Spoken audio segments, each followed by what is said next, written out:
أعوذ بالله من الشيطان الرجيم بسم الله الرحمن الرحيم ولم يجدوا ماء فتيمموا سعيدا طيبا. خوږو اوریدونکو کتونکو د یو مسلې طرف ته ستاسو توجه راوړل غواړم. حدیث مبارک کې راځي چې یو مؤمن بنده د قرآن یو آیت زده کړي دا د ده لپاره د 100 رکعتونو نه بهتر دی، او که یو باب د علم زده کړي نو دا د ده لپاره د 100 رکعتونو نه چې دی بهتر دی. نو په دغه سلسله کې زه یو ستاسو توجه چې ده یو مسلې طرف ته راړول غواړم چې ډېره اهمه او ضروري چې دی هغه مسله ده، او انشاءالله که دغه موږ او تاسو زده کړو نو الله تعالی بیا زموږ دپاره د 100 رکعتونو د عبادت نه چې دی بهتر وګرځوي. او هغه مسله د تیمم مسله ده چې دې کې د ډېر کسانو نه چې دی کمزوري کېږي، بېغوري کېږي، یا د غفلت د وجې نه یا د ناپوهتیان د وجې نه. لکه قرآن کې بل جل فرمایي وإذا قمتم إلى الصلاة فاغسلوا وجوهكم وأيديكم إلى المرافق وامسحوا برؤوسكم وأرجلكم إلى الكعبين. دا خو د اودس چې دی فرایض دي، د اودس ضروري دی. اوس مثال په طور الله فرمایي یو کس چې دی دغه اودس خو چې دی کوي مونځ کوي یا چې دی بدن کې ګندګي ده او د مونځ ټیم راغی، د عبادت ټیم راغی، نو دته اوبه نه میلاویږي، ولم یجدوا ماء، اوبه ورته نه میلاویږي. نو څه وکړي؟ نو دغه ټیم کې به دی څه کوي؟ دی به تیمم کوي.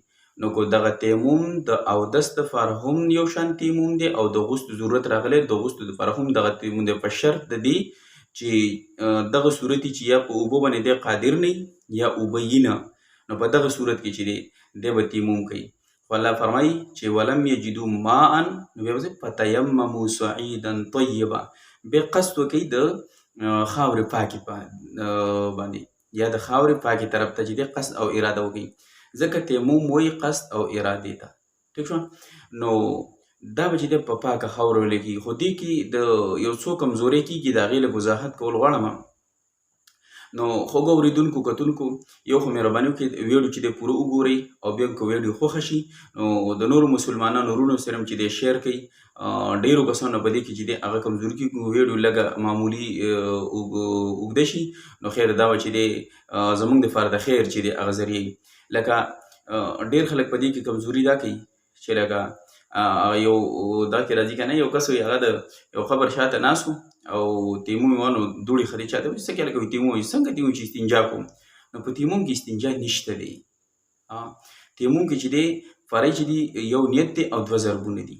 لکه اودس کې 4 فرایض دي، مخکې مې آیت کې ذکر کړه. نو په تیمم کې چې دی 2 فرایض دي، یو نیت کول دي او دویم 2 ضربونه وهل دي. ټیک شو؟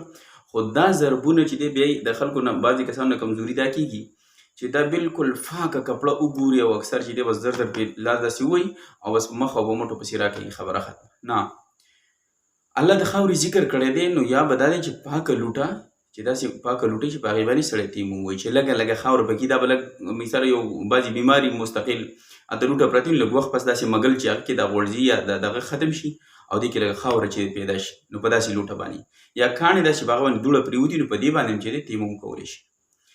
دغه نشته دی. نو کپړه ده، نو هغه کپړه چې هغې پسې داسې دغه چې پاکه کپړه یې باندې او دوړې پرې داسې پرېوتي که داسې لږ ګزار سړی که معمولي شان دوړه دې پاسي، نو بیا دغه باندې چې دی تیمم چې دی هغه والی. چې که دغه نه نو په پاکه کپړه باندې چې دوړه پکې نه په هغه باندې تیمم نه والی، دې کې لږ احتیاط پکار دی. ټیک شو جي؟ بیا چې کله تیمم کوئ نو یو خو چې دی فرض پکې نیت دی. ټیک شو؟ دویم چې دی 2 ضربونه دي. نو نیت اصل کې وایي د زړه قصد او ارادې ته. ستا په زړه کې اراده راغله، د زړه نیت چې دی هغه ستا اصل کې نیت دی چې د پاکۍ نیت کوم. خو که بیا هم څوک په بعضې کسان لکه پښتو کې نیت کوي که نه، نیت کوم د پاکي چې پاکي زما روا شي او ناپاکي رانه جدا شي، دا هم چې دی کولی شي سړی په پښتو کې، او صرف د قصد او اراده د صفایو کې دغه هم کولی شي، او دا هم کولی شي نویت ان اتیمم لطهور الصلاة لرفع الحدث، چې د رفع کولو د حدث دپاره دا هم کولی شي. دا خو نیت شو. ټیک شو؟ اوس طریقه د تیمم دا ده چې 2 ضربونه دي، یو د مخ دپاره دی، دویم د مټو دپاره. ضربونه دا دي چې مثال په طور ټول نه اولنۍ خبره خو ده چې کله کم یو کس تیمم وایي، نو که زنانه د مثال په طور بنګړي دي لاسو کې بنګړي به لرې کوي، ګوتې دي ګوتې به لرې کوي، ګړی دی ګړی به سړی دی ګړی به لرې کوي، ګوتې به لرې کوي، دا شیدونه به لرې کوي. ټیک شو. لکه مثال په ډول ما ګاډۍ لرې کړله، ګوتې یې ولرې مټې چې دي اودس په شان به مټې زه راووم. نو طریقه به داسې چې کله ما مټې راوولې نیت خو مې وکړو، نو یو ځل به داسې ضربونه ووهم، ټیک شوه، لوټه باندې یا داسې خاورانې. بیا به لاسته وګورم که خاوره پسې ډېره وي دغې نو بیا به داسې معمولي سڼ ورکړم. که دغه نشته نو بس صحیح شوه. بیا طریقه دا ده چې دې ګوتو ته ګورئ، د مخ حدود چې د کوم ځای نه اودس کې شروع وي دغه نه به شروع کوو. لکه دا پټکې دلته کوم ځای نه ویښته شروع کېږي دا ایریا به ټوله چې دی نو په دې کې راګیرېږي دې ځای پورې، دا د مخ حدود دي په اودس کې. نو دا دوه ګوتې به یو ځای کې، دا درې ګوتې چې کوم دي دا به جدا ساتي. نو په مخ کې اولني ضرب کې به چې دی ابتدا کې دا دوه ګوتې دا یو ګوته دا او تلې دا به استعمالېږي. دې خو ګورئ ماته داسې به کې دا مخ په ټول راونیسي. نو چې کله داسې د ښکته رالي که نه نو دا مسواکه ګوته چې دا به سترګو کې لږ خلالو کې او دا قرنچه ګوته چې دا به پوزه کې لږ خلالو کې داسې به راشي، د ځینې لاندې به داسې راتاو کړي. ټیک شوه، دا یو ضرب شو. دویم ضرب دې ووهو نو بیا به همدغه طریقې سره وګوري، که خاوره ډېرې خو داسې به لږ سڼ ورکړي که نه صحیح شوه. اوس به دا دوه ګوتې جدا ساتي، دا درې ګوتې او تلی به استعمال کې راولي په ښي لاس. ګورئ داسې چې دی بوتلو دلته کې لکه د درې ګوتې او تلی استعمال شو، دا دوه ګوتې پاتې شوې نو دلته لاس به اوچتې نه داسې به راوتاو کړي. نو اوس به دغه درې ګوتې او تلی اوچت شي، دا دوه ګوتې مستعملې شي. ټیک شوه.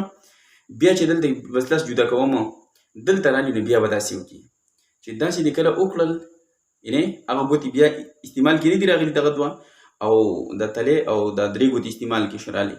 نو چې دلته راتاو شو داسې نو بیا به تلې او د درې ګوتې اوچتې شي، دا دوه ګوتې به چې دی مستعملې شي چې دلته رالي. بس دا شوه، دا چې دی خلال به وکړي او بس دا چې دی د تیموم طریقه شوه. خوږو مینهوالو نو دا ویډیو به انشاءالله چې امید ساتم ستاسو خوښه شوي او ویډیو چې دی پوره وګورئ او که ستاسو خوښه شوي نو دا ویډیو د سره مخکې شیر کړئ د نورو مسلمانانو لپاره. که مسلمانان وګوري نو دا به زموږ او ستاسو لپاره د نجات او د ښایسته به شي. دا زموږ دپاره الله د 0 رکعاتو نفلو چې دی هغه ذریعه وګرځي. الله دې ما او تاسو ته په دې خبرو د عمل کولو توفیق